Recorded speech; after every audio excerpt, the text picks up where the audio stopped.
Rape, murder, and escape. American man to be executed by lethal injection 30 years after horrific crime. U.S. authorities are scheduled to execute a man on Tuesday who was convicted of raping and murdering a woman 3 decades ago after abducting her from a supermarket parking lot in Florida. Anthony Wainwright, 54, will receive the lethal injection at a Florida state prison near Stark. He was convicted of the murder of Carmen Gayhart, 23, a mother of 2 young children, in Lake City in April 1994. Wainwright will be the 6th person executed in Florida this year. The state also executed 6 people in 2023, but carried out only 1 execution the year before. 4 executions are scheduled across the U.S. this week, including one today in Alabama. On Monday, a judge in Oklahoma granted a temporary stay of execution for a man who was scheduled to be put to death on Thursday. The U.S. Supreme Court rejected several appeals filed by Wainwright on Monday, while his lawyers made a final attempt Tuesday morning to request a stay of execution, arguing that their client was unlawfully prevented from retaining legal counsel of his choosing under state law. Richard Hamilton, the other man convicted in Gayhart's murder, was also sentenced to death, but he died on death row in January 2023 at the age of 59. Gayhart's sister, who plans to attend the execution, said waiting 3 decades for justice is excessive. It's ridiculous how many appeals they're allowed to file, Maria David told the Associated Press, noting that each stage of the appeal process reopens the family's wounds. You have to relive the tragedy because they have to tell the whole story again. Wainwright and Hamilton had escaped from a North Carolina prison and stolen a green Cadillac. The following morning, they broke into a house and stole weapons and cash. They then drove to Florida, and when the Cadillac began to stall in Lake City, they decided to steal another vehicle. According to court documents, Th. Wainwright's lawyers have filed numerous appeals over the years, citing what they say were flaws in his trial and evidence of brain damage and intellectual disability.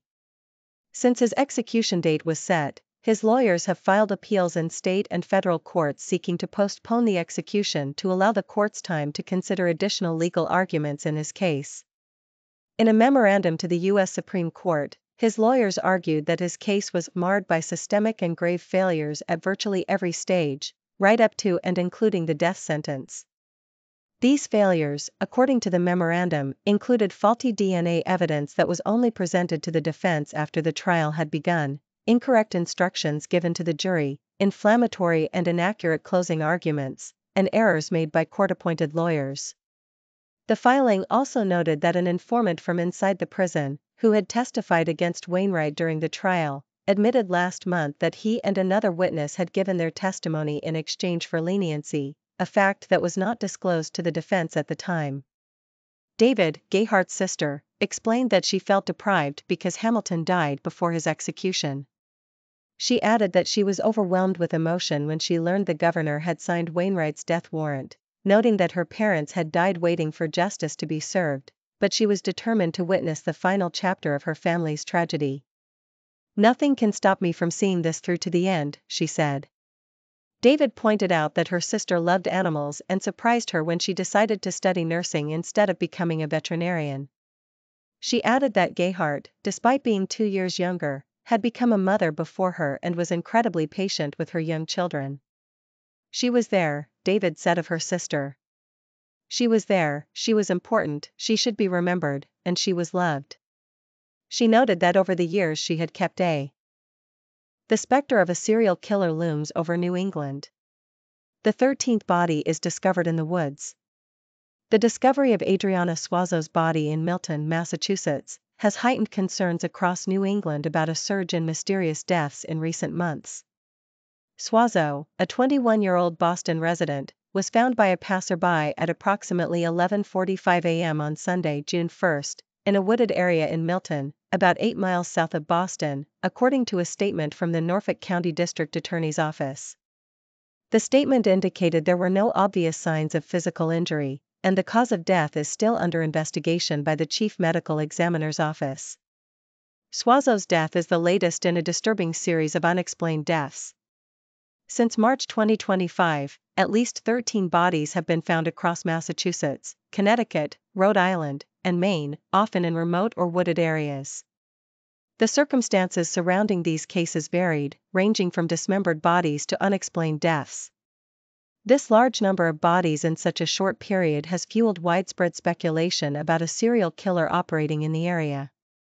However, local authorities and prosecutors in the 4 states maintain that investigations are being conducted on a case-by-case basis, noting the absence of any direct criminal links or evidence connecting the incidents. Read more. Horrific crime, U.S. soldier kills his 3 daughters during a camping trip. Horrific crime, U.S. soldier kills his 3 daughters during a camping trip. On March 6, Paige Fannin, 35, was found dead in the Norwalk River in Connecticut. That same day, a human skull was discovered in a wooded area near Interstate 3 in Plymouth, Massachusetts. On March 19, the remains of Susan Wormser, 58, were found inside a suitcase in Groton, Connecticut. Her roommate was arrested but died shortly afterward while in custody.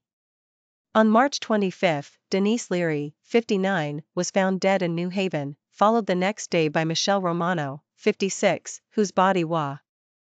On April 20, a body was recovered from the Seconk River in Pawtucket, Rhode Island. This was followed on April 27 by the discovery of another body in the Connecticut River near Rocky Hill. On the same day, a third body was found in Taunton, Massachusetts. On April 22, the body of Megan Meredith, 45, was found near a bike path in Springfield, Massachusetts. In a more recent development, on May 30, the body of Jasmine Wilkes, 34, was found in Edgewood Park in New Haven. In a statement to Fox News Digital, Melanie Pizarro, Suazo's sister, said, "All I want is to know the truth." She added, "I'm not accusing anyone, but what happened is suspicious. She was with someone, either at the time of her death or before. My family just wants to know exactly what happened before she died." A candlelight vigil was held at the spot where Suazo's body was found, where her friends and family gathered to remember her. American man kills and dismembers college student on their first date, and her family recalls the crime. A Wisconsin man was convicted of murdering and dismembering a 19-year-old college student during their first date, in a horrific scene eerily reminiscent of a Netflix documentary he watched days earlier. On April 20, a body was recovered from the Seconk River in Pawtucket, Rhode Island. This was followed on April 27 by the discovery of another body in the Connecticut River near Rocky Hill.